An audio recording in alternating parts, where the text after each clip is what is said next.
உதயநிதி கூட அவர்கிட்ட மைக்கில் இப்போ நான் விளையாட்டு செய்திகள் பார்க்கறதில்ல, சினிமா செய்திகள் பார்க்கறதில்லலாம் சொல்லிட்டு போவார். இன்னைக்கு அப்படி சொல்ல முடியாது. அந்த இடத்துல இருந்து விஜய் வந்து வேகமாக வளர்ந்து ஒரு அரசியல் தலைவராக இதில் விஜயோட கருத்து என்ன, இல்லை விஜய் ஏதாவது ஒன்று பேசினா அது தொடர்பாக மற்ற அரசியல் கட்சி தலைவர்களோட கருத்து என்னன்னு கேட்குற அளவுக்கு விஜய் அந்த இடத்துக்கு வந்துட்டார். அதில் வந்து டவுட்டே இல்லை.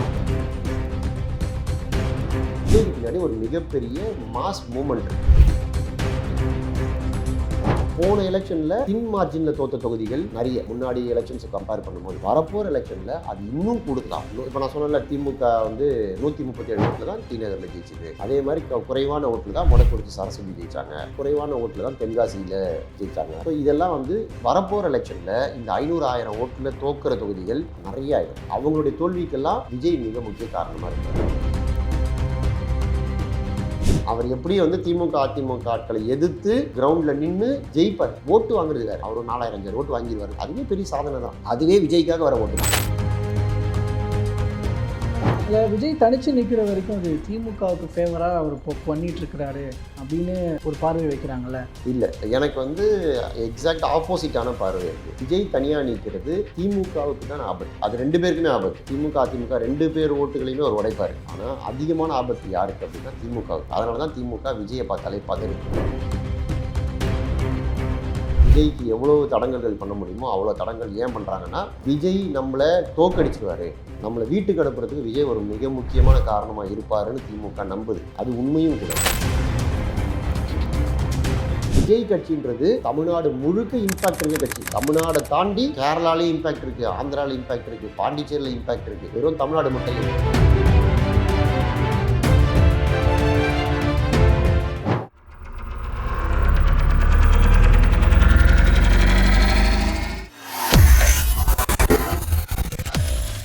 வேலை வேண்டுமா? ப்ளூ ஓஷன் இருக்கிறது. 10th 12th டிப்ளமோ டிகிரி படித்தவர்களுக்கு உணவு, தங்குமிடம், இஎஸ்ஐ, பிஎஃப் இன்சூரன்ஸ் உள்ளிட்ட சலுகைகளுடன் அனுபவத்திற்கேற்ற நல்ல சம்பளம் 15,000 முதல் 30,000 வரை. பெண்களுக்கு முன்னுரிமை. 2,000க்கும் மேற்பட்ட வேலை வாய்ப்புகள் உள்ளன. இப்போதே தொடர்பு கொள்ளுங்கள். Blue ocean.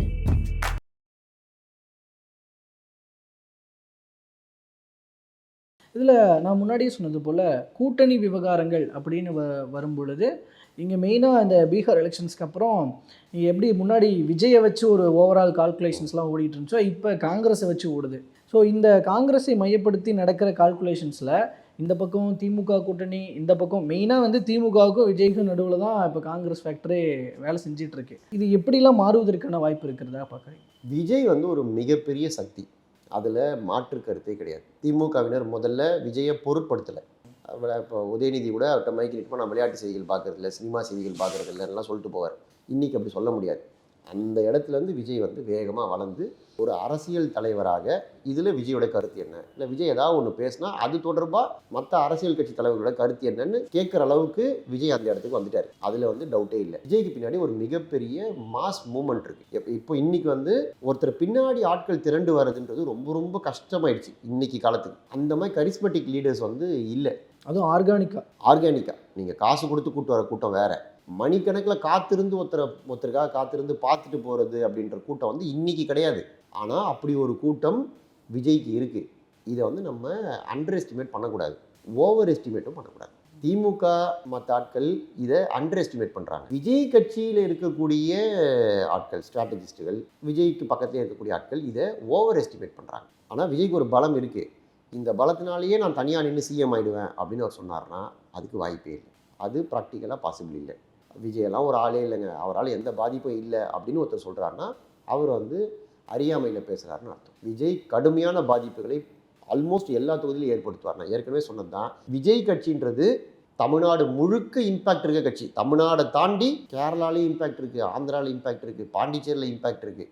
வெறும் தமிழ்நாடு மட்டும் இல்லை. இப்போ பாமக அது வட மாநில கட்சி, வட மாவட்டங்களில் மட்டும்தான் இருக்கும். ஸோ அது வட மாவட்ட கட்சி. நீங்கள் வந்து தென் மாவட்டங்கள் ஆதிக்கம் செலுத்துகிற சில கட்சிகள் இருக்கும். அது தென் மாவட்டத்தில் மட்டும்தான் அரசியல் பண்ணுவாங்க. அப்புறம் ஒரு ஜாதிக்குன்னு ஒரு கட்சி இருக்கும். இப்போ நீங்கள் வந்து விடுதலை சிறுத்தைகள் எடுத்துக்கிட்டிங்கன்னா அவங்க தலித்துகள் உரிமைகளுக்காக பேசுகிற கட்சி அப்படின்னு ஒரு ஐடென்டிட்டி, ஒரு கேஸ்ட் ஐடென்டிட்டி இருக்குது, கம்யூனிட்டி ஐடென்டிட்டி. அந்த இப்போ இவங்க வன்னியர்களுக்காக பேசுகிற கட்சி அப்படிலாம் இருக்குல்ல. அந்த மாதிரி இதெல்லாம் எந்த பேரியரும் விஜய்க்கு கிடையாது.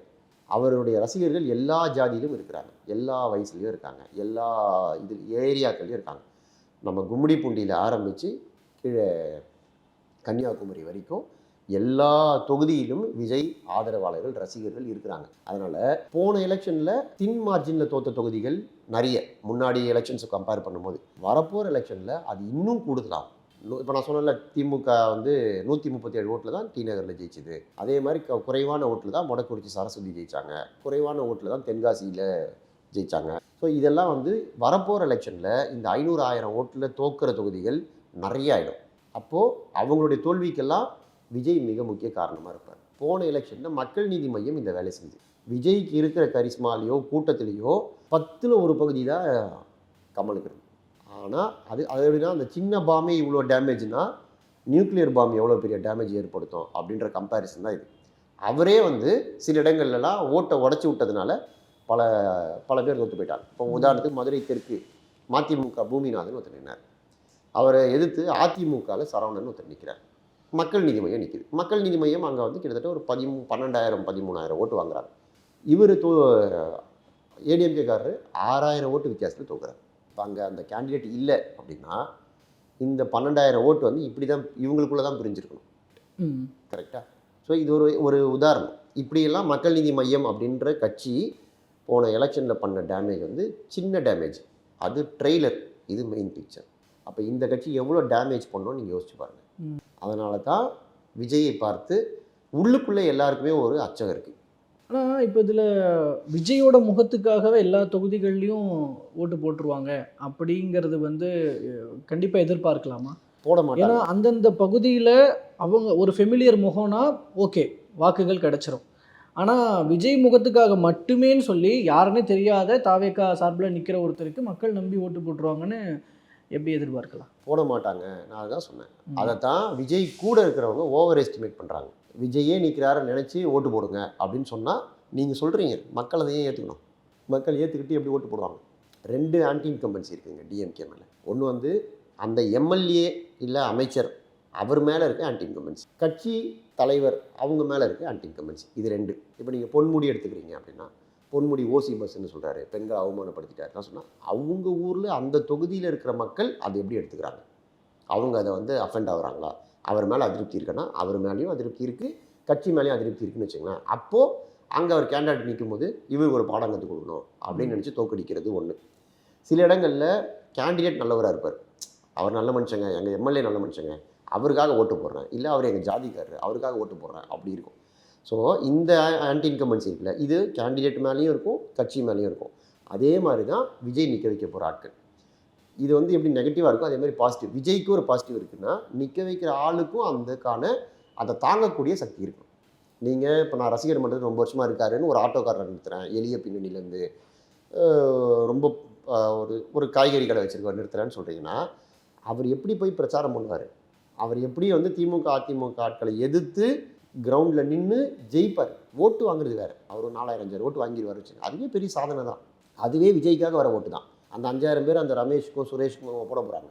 அப்படி ஒருத்தர் இருக்காருன்றதே அந்த தொகுதியில் இருக்கவங்களுக்கு தெரியாது. பேர் வந்த பிறகு தான். இப்போ பக்கத்தில் ஒருத்தர் இருக்காருங்க எங்கள் வீட்டு பக்கத்தில், அவர் டிவிக்கில் கேண்டிடேட்டுன்னு வச்சுக்கோங்களேன்.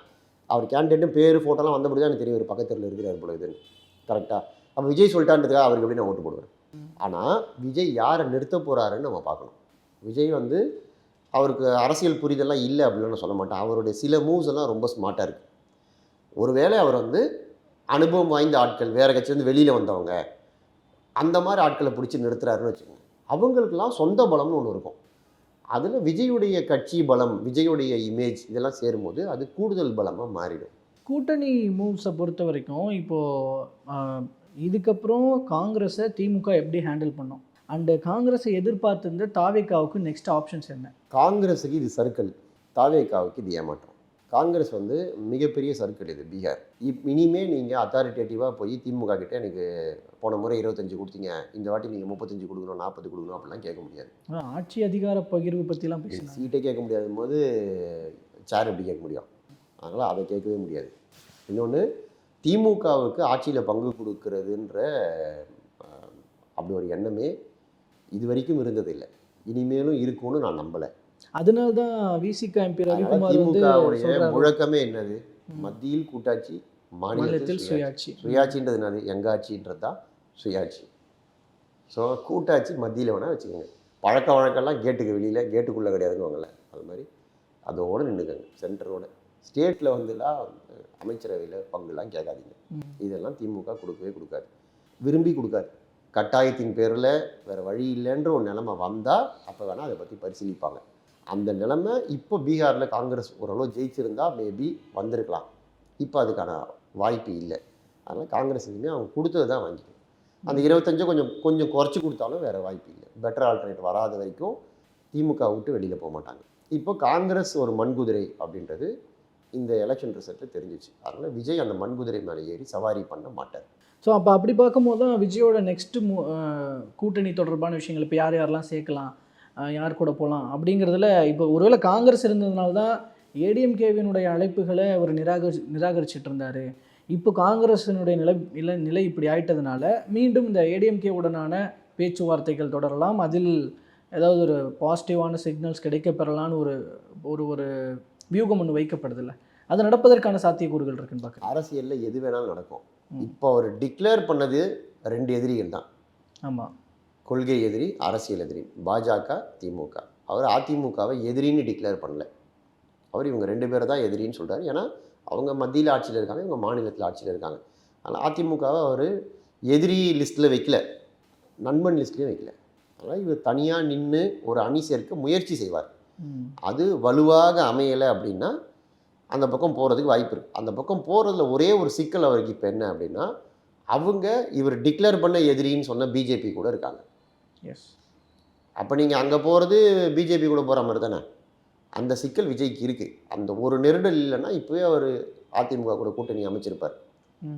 அவருக்கு அந்த ஒரு நெருடல் இருக்குது. 2வது நெருடல் இல்லாத அதிமுகவோடு கூட்டணி, அது அப்படி இருந்தால் தாவேக்காவோட அழுத்தத்தின் பேரில் அது நடப்பதற்கான வாய்ப்பு இருக்கிறது. அதிமுக அந்த முடிவு எடுக்கும்.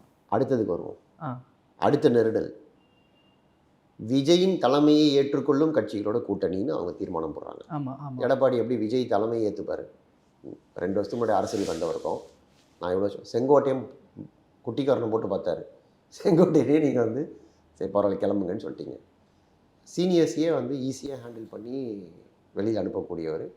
விஜய் தலைமையில் அப்படின்னு ஏன் ஏற்றுக்கணும்? அதுக்கான கட்டாயம் என்ன வந்துச்சு? விஜய் நீங்கள் கிளைம் பண்ணுறீங்க சார், நான் இவ்வளோ ஓட்டு வாங்கிடுவேன், அவ்வளோ ஓட்டு வாங்கிடுவேன், தமிழ்நாடே திரண்டு ஓட்டு போட்டுருவோன்னு. அதெல்லாம் அன்டெஸ்டட் தானே. எப்போ ஓட்டு போட்டிருக்குது? ரிசல்ட் ஏதாவது இருக்கா? ட்ராக் ரெக்கார்டு ஏதாவது இருக்கா? எதுவுமே கிடையாதுல்ல. நீங்கள் சொல்கிறதெல்லாம் நம்பர் தானே. நாங்கள் இவ்வளோ வாங்கிடுவோம், அவ்வளோ வாங்கிடுவோம், எங்களுடைய சர்வேயில் இவ்வளோ வருது. மக்கள் ஏதாவது ஒரு எலெக்ஷனில் நீங்கள் நின்று ரெக்கார்டு ஏதாவது இருக்கா? அது இல்லைல்ல. அது இல்லாத போது எப்படி நம்புவாங்க உங்களை? அது இருந்து பேசுறது வேறு, திமுக பேசுறது வேறு, அதிமுக பேசுறது வேறு. அவங்களாம் பல எலெக்ஷன்களை பார்த்தவங்க. ஒவ்வொரு எலெக்ஷனில் என்னன்னு தெரியும். இப்போ திமுக மாதிரி ஒரு வலுவான கட்சியே ஆர்கே நகரில் டெபாசிட்டே வாங்கலை. யாராவது சொல்லுவாங்களா திமுக டெபாசிட் வாங்காமல் தோற்று போவோன்னு சொன்னால் அந்த எலெக்ஷன் முடியறதுக்கு முன்னாடி யாராவது சொல்லியிருந்தா யாராவது நம்பியிருப்பாங்களா? ஆனால் ரிசல்ட் என்னது? அது மாதிரி அரசியல் பல ஆச்சரியங்களையும் அதிர்ச்சிகளையும் கொடுத்துக்கிட்டே இருக்கும். அதனால் அவருக்கு அதிமுக கூட போகிறதுல இந்த 2 சிக்கலும் இருக்குது. பிஜேபி இருக்குன்றது ஒரு சிக்கல். சரி, பிஜேபி இல்லை வந்துட்டாருன்னா இப்போ நீங்கள் சொல்லிட்டீங்களே என் தலைமையில்னு, அப்புறம் எப்படி உங்கள் தலைமையில் போக முடியும்? எடப்பாடி தலைமை தான். அமித்ஷாவே எடப்பாடி தலைமையை ஏற்றுக்கிறாரு. பாஜக மாநில இந்தியா இப்போதைக்கு வசனமாக அப்படி பேசினாலும் ஆனால் கடைசியில் அதுதான் போய் நடக்கும்னு எதிர்பார்க்கலாம். எடப்பாடி தலைமையில் அதிமுகவோட தலைமையிலான கூட்டணியில் போய் இணைவது அப்படின்னா இப்போ தாவேக்காவுக்கு வேறு ஆப்ஷனே கிடைக்காது. அதாவது தனிச்சு நிற்கிறத தவிர இந்த கூட்டணினா இதுதான் வெற்றி பெறணும்னா அப்படின்னு. நாளைக்கு என்ன நடக்கும்னு நமக்கு இன்றைக்கி தெரியாது. இன்றைக்கி யார் யார் என்ன ஸ்டேட்மெண்ட் கொடுத்துருக்காங்கன்றதை பார்த்து தான் நம்ம புரிஞ்சுக்கிறோம். அதை தான் இன்டர்பிரேட் பண்ணுறோம். ஒவ்வொருத்தர் மனசில் என்ன இருக்குது, நாளைக்கு அவங்க என்ன பண்ணுவாங்கன்னு நமக்கு தெரியாது. இப்போ தேமுதிக எடுத்துக்கோங்க, அவங்க எங்கே போக போகிறாங்கன்னு இப்போ வரைக்கும் நமக்கு தெரியாது. ஜனவரியில் சொல்கிறேன்றது தான் எப்போ கேட்டாலும் அதுதான் சொல்கிறாங்க. ஜனவரியில் சொல்கிறேன். மதுரையில் மீட்டிங் போய் உதயகுமார் போய் எடப்பாடியோட தூதுராக போய் பார்க்குறாரு. அவர்கிட்டையும் கான்ஃபிடண்ட்டாக எதுவும் சொல்லலை. அவங்க 2 பக்கமும் பேசுகிறாங்க. எங்கே நல்ல டீல் கிடைக்குதோ அங்கே போவாங்க. எது அவங்க கட்சியோட எதிர்காலத்துக்கு நல்லதுன்னு நினைக்கிறாங்களோ அங்கே போவாங்க. எல்லா கட்சியும் அப்படி தான் இருக்கும். ராமதாஸ் என்ன சொல்கிறாரு? சீனியர் டாக்டர் ராமதாஸ், நாங்கள் ஜெயிக்கிற அணியில் இருப்போன்றார். அதுதான் கரெக்ட். ஜெயிக்கிற அணியில் இருக்க தான் எல்லாருமே விரும்புவாங்க. அதை தான் விஜயும் விரும்புவார். நம்ம ஜெயிக்கணும், இல்லை ஜெயிக்கிறவங்க கூட இருக்கணும், சும்மா ஒரு பிளேயராக இருக்கணும் அப்படின்னு அவர் நினைக்க மாட்டார். ஏன்னா விஜய் ஒரு ஹீரோங்க. ஹீரோவாக தான் இருக்க விரும்புவார். உள்ளுக்குள்ளே அந்த கேரக்டர் இருக்கும். அவர் ஒன் அமாங் த பிளேயராக இருக்க விரும்ப மாட்டார். அதனால் சும்மா போய் நின்று ஒன்றுமே இல்லாமல் தோற்று போகிறது, டெபாசிட்டே வாங்காமல் இருக்குது. இப்போ பிரசாந்த் கிஷோருடைய அணி பாருங்க, டெபாசிட்டே வாங்கலை. நான் அதுவும் அந்த கேட்கணும்னு அந்த நினச்சேன். மாதிரி ஆகிடக்கூடாதுன்றதுல அவர் கவனமாக இருப்பார் நான் நம்புகிறேன். அவருக்கு வியூக வகுப்பாளராக பிரசாந்த் கிஷோர் இருப்பாருன்னு முன்னாடியே சொல்லப்பட்டது. அவர் பீகார் எலெக்ஷன் முடிச்சுட்டு வரேன்ற மாதிரி சொல்லிட்டு அவர் போயிருந்தார். இப்போ இப்படியாப்பட்ட ஒரு தோல்வி பிரசாந்த் கிஷோருக்கு. இப்போ இதற்கப்புறம் இங்கே தாவேக்காவுக்காக ஒரு வேலை செய்ய வருவாரா, இல்லை தாவேக்கா அவரை விருப்பத்தோடு அழைக்குமா, இப்படின்னு ஏகப்பட்ட ஒரு ஒரு சிக்கல் நிறைந்த கேள்விகள் எழுந்திருக்குல்ல. பிரசாந்த் கிஷோர், தாவேக்கா, இதை பேஸ் பண்ணி என்ன நடக்கலாம் நீங்கள்? தாவேக்கா இல்லை, இனிமே யாருமே பிரசாந்த் கிஷோரை ஸ்ட்ராட்டஜிஸ்ட்டாக வாங்க எனக்கு வேலை செய்யணும்னு கூப்பிடுவாங்களான்ற சந்தேகமே எனக்கு இருக்குது. ஏன்னா அவர் எங்கேயோ போய் மகாராஷ்டிராலேயோ ராஜஸ்தான்லேயோ சம்மந்தமில்லாத இடத்துல நின்று இந்த தோல்வியை சந்திக்கல. பீகார் அவருடைய சொந்த மண். சொந்த மண்ணிலேயே உங்களால் ஜெயிக்க முடியல, டெபாசிட் வாங்க முடியல அப்படின்னா உங்களை நம்பி நாங்கள் எப்படி, உங்களுக்கு என்னங்க தமிழ்நாடு தெரியும், உங்களுக்கு என்னங்க ராஜஸ்தான் தெரியும்னு கேட்க ஆரம்பிச்சிருவாங்க. நீங்கள் கையை மூடி வச்சிருக்க வரைக்கும் தான் உள்ளே என்ன இருக்குன்னு தெரியாமல் திறந்து காமிச்சிட்டிங்கன்னா அந்த இது போயிடுது. அதனால அவருடைய அந்த அந்த பவர் வந்து போயிடுச்சு அப்படின்னு தான் நான் நினைக்கிறேன். அதனால் இனிமேல் அவரே வந்தால் கூட விஜய் அதை எப்படி பார்ப்பார், அவர் ஏற்றுப்பாரா, வாங்க எனக்கு ஸ்ட்ராட்டஜி பண்ணுங்கன்னு சொல்லுவாரான்றது சந்தேகம் தான். அதெல்லாம் சொல்ல மாட்டார். அதில் விஜய் தனித்து நிற்கிற வரைக்கும் அது திமுகவுக்கு ஃபேவராக அவர் இப்போ பண்ணிகிட்ருக்கிறாரு அப்படின்னு ஒரு பார்வை வைக்கிறாங்கல்ல, அது அப்படி தான் எடுத்துக்கணுமா அவர் தனிச்சு நின்னா? இல்லை, எனக்கு வந்து எக்ஸாக்ட் ஆப்போசிட்டான பார்வை இருக்குது. விஜய் தனியாக நிற்கிறது திமுகவுக்கு தான் ஆபத்து. அது ரெண்டு பேருக்குமே ஆபத்து. திமுக அதிமுக ரெண்டு பேர் ஓட்டுகளையுமே அவர் உடைப்பார். ஆனால் அதிகமான ஆபத்து யாருக்கு அப்படின்னா திமுகவுக்கு. அதனால தான் திமுக விஜயை பார்த்தாலே பதறுது. விஜய்க்கு எவ்வளோ தடங்கல்கள் பண்ண முடியுமோ அவ்வளோ தடங்கள் ஏன் பண்ணுறாங்கன்னா, விஜய் நம்மளை தோக்கடிச்சிருவார், நம்மளை வீட்டுக்கு அனுப்புறதுக்கு விஜய் ஒரு மிக முக்கியமான காரணமாக இருப்பாருன்னு திமுக நம்புது. அது உண்மையும் கூட. ஏன்னா விஜயுடைய ஓட்டர்ஸ் மைனாரிட்டி. நீங்கள் பிஜேபி இங்கே இருக்கிறதுனால அதிமுக கூட்டணிக்கு மைனாரிட்டி பெரும்பாலும் ஓட்டு போட மாட்டாங்க. அது ஒரு மிகப்பெரிய பலம் திமுகவுக்கு, மைனாரிட்டி ஓட்டுன்றது. அந்த மைனாரிட்டி திமுகவை பிடிக்காத மைனாரிட்டி, அவங்களுக்கு ஒரு ஆப்ஷன் கிடைச்சிருக்கு, விஜய்னு ஒரு ஆப்ஷன்.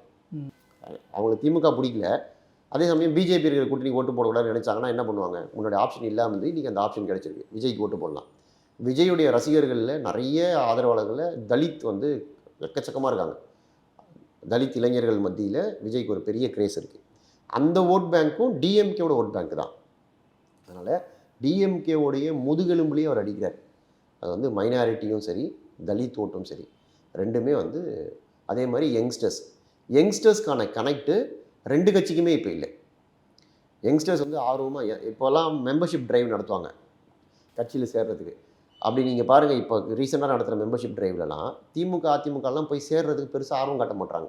திமுக குடும்பத்தில் இருக்க பசங்க படித்து முடிச்சுட்டு 18 வயசு ஆனவங்க அவன் போய் சேருவானே தவிர, அரசியல் பின்புலம் இல்லாத ஆட்கள் திமுகலையோ அதிமுகலையோ இளைஞர்களை போய் சேர்றது ரொம்ப ரொம்ப ரொம்ப கம்மியாக இருக்குது. அது லோக்கல் நிர்வாகிகளால் இளைஞர்களை ஈர்க்கவே முடியல. அவனுக்கு ஏடிஎம்கே மேலேயோ டிஎம்கே மேலேயோ அந்த ஈர்ப்பே இல்லை. ஆனால் விஜய் மேலே இருக்குது. விஜய் கட்சியில் போய் சேர்றான். அப்போது யங் ஓட்டர்ஸ் தமிழ்நாட்டில் கிட்டத்தட்ட 40% இருக்காங்க யங் ஓட்டர்ஸ். அந்த 40%ல் பெரும்பாலான ஆட்கள் விஜயை தான் ஆதரிக்கிறாங்க. நான் இதெல்லாம் சொல்கிறதுனால விஜய் தனியாக சிஎம் ஆகிடும் அப்போ ஏன் ஆக மாட்டாருன்னு கேட்காதீங்க. ஏன்னா பர்சன்டேஜ் வேறு, சீட்டாக கன்வெர்ட் ஆகிறது வேறு. சீட்டு கன்வெர்ட் ஆகணும். நீங்கள் வந்து 117 சீட்டு ஜெயிக்கணும், அப்போ தான் நீங்கள் தனி பெரும்பான்மையை ஆட்சி அமைக்க முடியும். இல்லை நீங்கள் சிங்கிள் லார்ஜஸ்ட் பார்ட்டியாவது வரணும், அப்போ தான் இன்னும் 2 கட்சிகளை போஸ்ட் எலெக்ஷன் அலையன்ஸ் வச்சு நீங்கள் வர முடியும். அது தனியாக நின்னா வருமானு தெரியாது. நீங்கள் சொல்கிற அந்த யங்ஸ்டர்ஸ் வாக்குகள் அந்த கணக்கீடுகளில் இப்போ எஸ்ஐஆருக்கு அப்புறம் அதுலேயும் ஒரு பங்கு அடி வாங்கும் அப்படின்றாங்க. இப்போது எல்லாமே அடி வாங்கும். நீங்கள் வந்து நீக்கப்படும் போது, சேர்க்கப்படும் போது எல்லாமே இப்போ இருக்கிற ஓட்டர் லிஸ்ட்டை அப்படியே கலைச்சி போட்ட மாதிரி தான் அது புது ஓட்டர் லிஸ்ட்டாக மாறிடும். நீங்கள் எப்படி மாறினாலும் தமிழ்நாட்டில் 40% யங்ஸ்டர் இருக்காங்கல்ல. இன்னொன்று, நீங்கள் இந்த எஸ்ஐஆர் குளறுபடிகள்லாம் இருக்குது பாருங்கள், அந்த குளறுபடி நம்ம சரி பண்ணுறோன்னு தானே சொல்கிறாங்க. குளறுபடிகள்லாம் பெரும்பாலும் ட்ரெடிஷ்னல் ஓட் பேங்க்கில் தான் இருக்கும். ட்ரெடிஷ்னல் ஓட் பேங்க்னு இவங்களுக்கு ஒன்றும் கிடையாது. இது புது கட்சி, புது ஃபஸ்ட் டைம் ஓட்டு போட போகிறோம். இப்போ நான் டிவிக்கு ஓட்டு போடணும்னு நினச்சா நான் காலங்காலமாக எங்கே போட்டிருப்பேன், இதுக்கு முன்னாடி திமுகவுக்கும் அதிமுகவுக்கும் போட்டிருப்பேன். இந்த முறை போட ஃப்ரெஷ்ஷாக தான் போடுறோம். எல்லாமே ஃபஸ்ட்டு ஓட்டு தான் அவங்களுக்கு ட்ரெடிஷ்னல் ஓட் பேங்க்னு ஒன்று கிடையாது. அதனால் எஸ்ஐஆரால் அவங்களுக்கு பெரிய பாதிப்பு கிடையாது. ட்ரெடிஷ்னல் ஓட் பேங்க்கை தூக்கும் போது தான் இப்போ நான் யார் அங்கே தூக்குவேன், இங்கேருந்து தூக்கணும்னு நினைக்கிறேன் வச்சுங்களேன். இவங்க திமுகவுக்கு தான் ஓட்டு போடுவாங்க, இந்த ஃபேமிலியை நீக்கு, இந்த ஃபேமிலியில் 2 பேர் இறந்து போயிட்டாங்க, 2 பேர் ஊரை விட்டு போயிட்டாங்க, அப்போ இந்த 4 பேர் எதுக்கு வச்சுருக்கீங்க, அந்த 4 பேர் தூக்குங்க அப்படின்னு தான் அதைத்தானே தூக்குறோம். ட்ரெடிஷ்னல் ஓட் பேங்க்னே அவங்களுக்கு கிடையாது இல்லை. அவங்களுக்கு யார் ஓட்டு போட போகிறாங்கன்னே தெரியாது. இளைஞர்கள் போடுவாங்க. சில இடங்களில் இப்போ நான் கிரவுண்டில் போய் கேட்கும்போது சில பெரியவங்க என்ன சொல்கிறாங்கன்னா, பெண்கள் என் பையன் போடுறான் டிவிக்கு ஓட்டு போடணும்னு சொல்கிறான், என் பொண்ணு வந்து விஜய்க்கு தான் ஓட்டு போடணும்னு சொல்கிறா, அதனால் நானும் என் விஜய்க்கு தான் ஓட்டு போடுவேன் அப்படின்னு சில அம்மாக்கள் சொல்கிறாங்க. சில 45-50 வயசில் இருக்கிற ஆண்கள் சொல்கிறாங்க, என் பசங்க ஓட்டு போடுறான்னு சொல்கிறாங்க. என் சித்தப்பா பையன் அந்த கட்சியில் இருக்கிறான், அவன் தான் வேலை செய்கிறாங்க, அவன் இப்போ தான் கட்சியில் சேர்ந்துருக்கான், அவனுக்கு இப்போ நாங்களாம் ஓட்டு போட்டால் தான் அவன் கட்சியில் அடுத்தடுத்த லெவலுக்கு போக முடியும், அவனுக்காக நாங்களாம் ஓட்டு போடுறோம். இப்படிலாம் நிறைய இருக்குங்க. இது வந்து சிங்கிள் லேயரில் நீங்கள் பேசக்கூடாது. நீங்கள் ஒரு ஏரியா எடுத்துக்கிட்டு அந்த ஏரியாவில் நம்ம குடும்பத்தை, உங்கள் குடும்பத்தில் உங்கள் தம்பி போய் டிவிக்கு சேர்ந்துட்டாருன்னு வச்சுக்கோங்க. நீங்கள் திமுக ஓட்டு போடுறாரு, உங்கள் குடும்பத்தில் 5 ஓட்டு இருக்குது, நீங்கள் என்ன பண்ணுவீங்க? தம்பியை எப்படியா போட்டோன்னு விட்டுருவீங்களா? யாராவது 2 ஓட்டாக சரி பண்ணாங்க, நாங்கள் 2 பேர் அங்கே போடுறோம், நீங்கள் 3 பேர் உங்கள் கட்சிக்கு ஓட்டு போடுறோன்னு போடுவோம்ல. ஸோ அதனால் அப்படி நீக்கணும்னு நினச்சாலும் முடியாது, அது பிரித்து பார்க்க முடியாது. அதனால் இது வந்து ஒரு பெரிய குழப்பங்க, ஒரு இடியாப்ப சிக்கல். இதில் பெரிய பாதிப்புன்றது ஆட்சியில் இருக்கிறதுனால திமுக பதறாங்க, இது நமக்கு பாதிப்பை ஏற்படுத்திடுமோ அப்படின்னு. ஓகே, இதில் இன்னொரு விஷயம், இப்போ தேர்தல் நெருங்கிட்டு இருக்கிற சுச்சுவேஷனில் பீகார் எலெக்ஷன்ஸ்க்கு அப்புறம் முடிஞ்சதுக்கப்புறம் பிஜேபியோட ஃபுல் கான்சென்ட்ரேட் தமிழ்நாடு மேலே இருக்கும். அப்படி பார்க்கும் பொழுது திமுகவுக்கு அடுத்தடுத்து ஏகப்பட்ட பிரச்சனைகள் உருவாக வாய்ப்பு இருக்கும். அது எல்லாமே இந்த ரைடுகள் வடிவத்தில் அப்படின்ற ஒரு விஷயம் சொல்லப்படுது. இப்போது எதுக்கு முன்னாடி எடப்பாடி பழனிசாமி டெல்லி போனப்போ அமித்ஷா அவர்கள்கிட்ட இதை பற்றின வலியுறுத்தல்களை முன் வச்சார். இப்போ இபிஎஸ் வந்து அழுத்தம் கொடுக்குறாரு பிஜேபிக்கு, இதை பண்ணுங்க அப்படின்னு சொல்லி. இப்போ மோடி அவர்கள் கோயம்புத்தூர் வராரு, அங்கேயும் வந்து இபிஎஸ் போய் சந்திக்கிறதா இருக்கிறாரு. இது சம்மந்தப்பட்ட விஷயங்களும் அண்ட் கூட்டணி விரிவாக்கம் பற்றின விஷயங்களும் பேசுவதற்கான வாய்ப்பு இருக்கிறதுன்னு தகவல்கள் வருது. அப்போது திமுகவுக்கு இந்த பீகார் எலெக்ஷன்ஸ்க்கு அப்புறம் என்னென்ன நெருக்கடிகள் வருவதற்கான வாய்ப்புகள் இருக்கிறது? இந்த நவம்பர் இந்த டிசம்பர்லேருந்தே ஆரம்பிச்சுட்டோம்னா பிஜேபியோட கவனம் பீகாரை முடிஞ்சதுக்கப்புறம் தமிழ்நாடு பக்கம் தான் இருக்கும் அப்படின்னு சொன்னாங்க.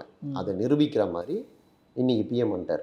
எஸ், இந்த பிஎம் வர்றதை அப்படியும் கூட பார்க்கலாம். அப்படி தான் பார்க்கணும். ஓகே, தேர்தல் நேரத்தில் எது நடந்தாலும் அதை அப்படி தான் பார்க்கணும், அரசியலாக தான் பார்க்கணும். அதனால் வராரு, நலத்திட்டங்கள் கொடுக்குறாரு விவசாயிகளுக்கு. அங்கே எப்படி நீங்கள் 10,000 ரூபாய் கொடுத்தீங்களோ அந்த மாதிரி இங்கே நம்ம 5,000 ரூபாய் கொடுக்கலாமா, நம்ம ஏதாவது போடலாமா பொங்கலுக்குன்னு திமுக யோசிச்சுக்கிட்டு இருக்கு, ஏதாவது பண்ண முடியுமான்னு. அதான் மகளிர் உரிமை தொகையெல்லாம் எக்ஸ்டெண்ட் பண்ணலாமா, வேற என்ன நான் இதை கொடுக்க முடியும்னு யோசிக்கிறாங்க. அதனால் எலெக்ஷனை ஒட்டி நடக்கிற எல்லாமே அரசியல் நகர்வு தான். இப்போ பிஜேபியோடைய ஃபோக்கஸ் தமிழ்நாடு பக்கம் திரும்பும் போது ஏற்கனவே எடப்பாடியார் போய் கொடுத்த ஃபைல்ஸ் எல்லாம் இருக்கும், இவங்க மேலே நடவடிக்கை எடுங்கன்னு. இப்போது நம்ம அடுத்தடுத்து அமலாக்கத்துறை ரெய்டுகள், கைதுகள், இந்த நெருக்கடிகள்லாம் வரத்தான் செய்யும். அதை திமுக ஒரு சாதாரண கட்சி கிடையாது. அது வந்து 75 வருஷம் நிற்குது அப்படின்னா அது 75 வருஷம் ஆக்டிவாக இருக்கிறது அப்படின்றது ரொம்ப ரொம்ப முக்கியமான விஷயம். ஸோ ஆக்டிவாக இருக்குது, ஆட்சியில் இருக்குது. ஒரு 14 வருஷம் ஆட்சியில் இல்லாத போதும் சோர்ந்து போகாமல் அந்த கட்சி வந்து உயிர்ப்போடு இருந்து மறுபடியும் ஆட்சியை பிடிச்சிருக்குன்றதுலாம் பெரிய சாதனை அது. அதனால் அந்த கட்சி இதை எப்படி எதிர்கொள்ள போகுதுன்னு பார்க்கணும். நீங்கள் பிஜேபி ஒருத்தரை அட்டாக் பண்ணி காலி பண்ணுறதுன்றது வேறு, அதை அட்டாக் பண்ணுற ஆள் டிஎம்கேன்னும் போது அந்த கேம் வேறு. இவங்களை எவ்வளோ விஷயங்களை உச்சநீதிமன்றத்தில் போய் தடை வாங்கி இவங்க வந்து அவங்களுடைய இதை தடுத்துருக்காங்க. அதனால் பிஜேபி அட்டாக் பண்ணுறதுனாலே திமுக காலி ஆகிடும்னு நான் சொல்ல மாட்டேன். அதை எதிர்கொள்ளக்கூடிய வலிமை மிக்க கட்சி தான் திமுக. அதனால் இது வந்து ரொம்ப இன்ட்ரெஸ்டிங்கான கேமாக இருக்கும். இது அவங்க எதிர்த்து போராடி வெளியில் வருவாங்களா, இல்லை அவங்க அடிக்கிற அடியில் இவங்க காலி ஆகிடுவாங்களான்றதெல்லாம் நம்ம போக போக தான் பார்க்கணும். ஓகே, ஆனால் இந்த மாதிரியான அமைச்சர்கள் மீது ரைடுகள் நடத்தப்படுவதன் மூலமாக என்ன விஷயத்தை எக்ஸாக்டாக பிஜேபியால் சாத்தியப்படுத்திக்க முடியும்? ஒரு நரேட்டிவ், எலெக்ஷனை பொறுத்த வரைக்கும் ஏதாவது ஒரு நரேட்டிவை நீங்கள் க்ரியேட் பண்ணணும். அதை தான் மக்கள் மத்தியில் கொண்டு போய் நீங்கள் செல் பண்ண முடியும். இப்போது திமுக என்ன நரேட்டிவ் கொண்டு வந்துச்சு 2021 எலெக்ஷனில் அப்படின்னா, இது வந்து அடிமை ஆட்சி, நம்மளோட உரிமைகள் எல்லாம் டெல்லியில் அடமானம் வச்சுட்டாங்க, இவங்களுக்குன்னு சொந்தமாக சுயமரியாதை இல்லை, அதனால் விடியல் வேணும், தமிழ்நாடு இருட்டில் இருக்குது, நாங்கள் வந்து ஸ்டாலின் தான் வராரு, விடியல் தர போகிறாரு, தமிழ்நாடு இருட்டில் இருக்குது, ஏன் இருட்டில் இருக்குது, இதெல்லாம் வச்சுட்டாங்க, அதனால் உரிமைகள் பறி போயிடுச்சு. இதுதான் நரேட்டிவ். அதிமுகவுக்கு ஓட் பண்ணிங்கன்னா பாஜக உள்ளே வந்துடும். நீங்கள் வந்து தமிழ்நாடு அப்புறம் இந்தி கொண்டு வந்துடுவாங்க, அப்புறம் இங்கே இருக்கவங்களாம் வேலை போயிடுவான், இங்கே இருக்க இது மாதிரி ஒரு நரேட்டிவை செட் பண்ணி விடியல் தரோம் அப்படின்னு சொல்லி வந்துட்டாங்க. இது வந்து ஒரு நரேட்டிவ். இப்போ 26 எலெக்ஷனுக்கு என்ன நரேட்டிவ், திமுகவோட நரேட்டிவ் என்ன, அதிமுகவோட நரேட்டிவ் என்ன, எது மக்கள்கிட்ட எடுபடுது அப்படின்றத பொறுத்து தான் ரிசல்ட் வரும். இப்போ பிஜேபியோட நரேட்டிவ் என்னென்னா, இது வந்து குடும்ப கட்சி, அவங்க வழக்கமாக மற்ற இடங்களில் பண்ணுற மாதிரி பாருங்கள், தாத்தா இருந்தார், அப்பா வந்தார், இப்போ பையன் வந்துட்டார், அடுத்து அவர் பையனை இப்போயே கொண்டு வந்து ரெட் ஜெயிண்டில் போட்டாங்க, இது குடும்ப கட்சி, திருப்பி அவங்களே தான் வரப்போகிறாங்க, இது ஊழல் கட்சி, இது சட்டம் ஒழுங்கில் ஃபெயிலியரான ஒரு பார்ட்டி மக்களுக்கு இங்கே பாதுகாப்பு இல்லை, சட்டம் ஒழுங்கு இல்லை, இதெல்லாம் வந்து இவங்க அதைத்தான் நரேட்டிவாக கொண்டு வர போகிறாங்க. அந்த நரேட்டிவ்க்கு நீங்கள் பண்ணுற ரெய்டு கைதுகள்லாம் வலு சேர்க்கும். நான் ஊழல்னு சொன்னேன், நீங்கள் நம்பலை, அதை பார்த்தீங்களா, டாஸ்மாகில் 40,000 கோடி ஊழல். நான் ஊழல்னு சொன்னேன், நீங்கள் நம்பலை, பார்த்தீங்களா, கேஎன்ஏ டிபார்ட்மெண்ட்டில் ஒரு போஸ்ட்டுக்கு 25 லட்ச ரூபா 45 லட்ச ரூபா வாங்கிக்கிட்டு ஒரு போஸ்டிங் கால் போட்டிருக்காங்க. நான் சொல்லல, சுப்ரீம் கோர்ட் சொல்லுது, நான் சொல்லல, இடி சொல்கிறாங்க, இந்த டாக்குமெண்ட்டில் எப்படி இருக்குது அப்படின்னு பேசுவாங்க. நான் இங்கே தான் அடுத்து கேட்கணும்னு நினச்சேன். இந்த ஆன்டி இன்கம்பன்சி அப்படிங்கிற விஷயம் வரும்பொழுது அதில் இப்போ இந்த மாதிரியான ரைடுகள் மூலமாக இந்த திமுக ஒரு ஊழல் கட்சி அப்படின்னு சொல்கிறத மக்கள் எந்த அளவுக்கு சீரியஸாக எடுத்துக்குவாங்க. ஆனால் அது இல்லாமல் இங்கே சட்டம் ஒழுங்கு மாதிரியான பிரச்சனைகள், விலைவாசி உயர்வு, மின்கட்டண உயர்வு, இந்த மாதிரியான மக்களை நேரடியாக தாக்குகிற பிரச்சனைகளை மக்கள் எந்த அளவுக்கு கன்சிடர் பண்ணிட்டு இருக்கிறாங்க. எது வந்து அதிகமாக கை கொடுக்க போகிறதுன்னு ஒரு கேள்வி இருக்கும்ல. கடந்த காலங்களில் என்ன நடந்திருக்குன்னு பாருங்கள். கடுமையான மின்வெட்டு இருந்தது திமுக காலத்தில். இது வந்து மின்வெட்டு ரொம்ப மோசமான நிலைமையில் இருக்குது அப்படின்னு சொல்லி அது மக்கள் பாதிக்கப்பட்டாங்க. கரண்ட்டே இருக்காது, எப்போ பார்த்தாலும் கரண்ட்டு கட் ஆயிரும். இது மக்கள் ஏற்றுக்கிட்டாங்க. ஒரு முறை அது திமுக ஆட்சியை வீட்டுக்கு அனுப்புறதுக்கு மின்வெட்டு மிகப்பெரிய காரணமாக இருந்தது. 2G ஊழல், அது ஊழல். 2G ஊழல் அப்படின்னு சொல்லி UPA 2 கவர்மெண்ட்டில் பாருங்கள் 1,75,000 கோடி ஊழல், மெகா ஊழல் பண்ணிட்டாங்க. இந்தியாவிலே இவ்வளோ பெரிய ஊழல் நம்ம பார்த்ததே இல்லை அப்படின்னு. அதனால் ஊழல் நேரடியாக மக்களை பாதிக்கிறது, இது எல்லாமே மக்கள்கிட்ட தாக்கத்தை ஏற்படுத்தும். நம்ம நிறைய குற்றச்சாட்டுகள் வைக்கும்போது மக்கள் ஏதாவது ஒன்றுத்தை சீரியஸாக எடுத்துப்பாங்க. அது எதை எடுத்துப்பாங்கன்றது தெரியாது. இது படம் மாதிரி தான். இந்த எலிமெண்ட்ஸ்லாம் தான் இந்த படம் 100% சில்வர் ஜூப்ளி அப்படின்னா உறுதியாக சொல்ல முடியாது. எந்த படம் ஓடும், எந்த படம் ஓடாதுன்னு தெரியாது. அரசியல்வாதிகள் மக்கள் முன்னாடி தேர்தலுக்கு முன்னாடி பல படங்களை ஓட்டி காட்டுவாங்க. அதில் எந்த படம் ஹிட் ஆகுதுன்றது அந்த சமயத்தில் மக்களுக்கு இருக்கிற மூடு, எதை அவன் சீரியஸாக எடுத்துக்கிறான் அப்படின்றத பொறுத்தது. அதனால் அது திட்டவட்டமாக தெரியாதனால தான் இவங்க எல்லாத்தையும் ட்ரை பண்ணுறாங்க. குடும்ப கட்சின்னு ஒரு பக்கம் சொல்லிட்டே இருங்க, நீங்கள் வந்து ஊழல்னு சொல்லிட்டே இருங்க, இன்னொரு பக்கம் டெவலப்மெண்ட்டே இல்லைன்னு சொல்லுங்கள். இது பாருங்கள் எதுவுமே இல்லை, மழை பெஞ்சது, ரோட்டில் தண்ணி நிற்கிது, இன்னும் கூட நீங்கள் 4,000 கோடி ஒதுக்குனா நீங்கள் 4,000 கோடி எங்கே போச்சு, இது பாருங்கள் எதுவுமே செய்யலை, மக்கள் கஷ்டப்படுறாங்க இப்படின்னு சொல்லிட்டே இருங்க. இப்போ இதில் எல்லாரும் ஒரு 10 பேர் ஆளுக்கு ஒரு விஷயத்த பேசும்போது ஏதாவது ஒரு விஷயம் ட்ராக்ஷன் கிடைக்கும், அந்த ஒரு விஷயத்தை பிடிச்சிப்பாங்க. இன்னொரு ஒரு ஒரு ஒரு யூகம் ஒன்று ஓடிக்கிட்டு இருக்கு இல்லையா அரசியல் வட்டாரத்தில். டிவிகே, ஓபிஎஸ், டிடிவி, சசிகலா இவங்கெல்லாம் சேர்ந்து ஒரு டீம் ஃபார்ம் பண்ணுறதுக்கான வாய்ப்பு இருக்குது அப்படின்னு. இதுவும் எப்படி எடுத்துக்கிறது? இது ஒரு கிளப்பி விடப்படுற ஒரு விஷயமா எடுத்துக்கிறதா, இல்லை இதுக்கும் சாத்தியம் இருக்குமா? ஏன்னா விஜய் இவங்களெல்லாம் கன்சிடர் பண்ணுவாரா அப்படின்னு ஒரு கேள்வி வரும். இவங்களுக்குலாம் இன்னைக்கு கிரவுண்டில் எவ்வளவு இம்பார்ட்டன்ஸ் இருக்குது அப்படின்றது தாங்க முக்கியம். ஸோ அவங்களுக்கெல்லாம் அப்படி உண்மையிலேயே தவிர்க்க முடியாத சக்தியாக இருந்தாங்கன்னா எடப்பாடி இவ்வளோ ஈஸியாக அவங்கள வந்து வெளில போங்க அப்படின்னு விட்டுருக்க மாட்டார். ஏன்னா எல்லாருமே அரசியல்வாதிகள் தானே, அவங்களுக்கு தேவை இருக்குது, இவங்களால பலன் இருக்குது அப்படின்னா ஏதோ ஒரு காரணங்களை காம்ப்ரமைஸ் பண்ணி கூட தான் வச்சுப்பாங்க. அப்போது மேலேருந்து அழுத்தம் கொடுத்த போதும் வேண்டாம் அப்படின்னு நினைக்கிறாங்கன்னா அவங்களுக்கு பெரிய லெவலில் மக்கள் மத்தியில் ஈர்ப்பு இல்லை. இப்போ நடந்த நாடாளுமன்ற தேர்தலில் கூட இவங்க தனியாக தான் நின்னார். ஓபிஎஸ் போய் பலாப்பழ சின்னத்தில் நின்னார், டிடிவி தினகரன் போய் இதில் நின்னார். என்ன ரிசல்ட் அவங்களால கொடுக்க முடிஞ்சுது அப்படின்னா பெரிய அளவில் அவங்களுடைய ஹோம் கிரவுண்ட்லேயே பெரிய ரிசல்ட் கொடுக்க முடியல. அதனால் இவங்க எல்லாரும் சேர்ந்து ஒரு அணியாக போய் நிற்கிறாங்க அப்படின்னா அந்த அணி பெரிய ரிசல்ட் எல்லாம் கொடுக்காது. அந்த அணி வரதுனாலேயே விஜய்க்கு வலு கூடிருமா அப்படின்னா அப்படியே நம்ம சொல்ல முடியாது. அது ஒரு சின்ன அடிஷன், ஒரு பலம், அதில் இதுவும் ஒரு பலம் அப்படின்னு சேர்த்துக்கலாமே தவிர அவங்கள மட்டுமே நம்பி போகிறது அப்படின்னா எப்படி காங்கிரஸ் ஒரு மண்குதிரையோ அந்த மாதிரி இவங்களும் மண்குதிரைகள் தான். இதை நம்பியும் விஜய் போனார்னா கஷ்டம்.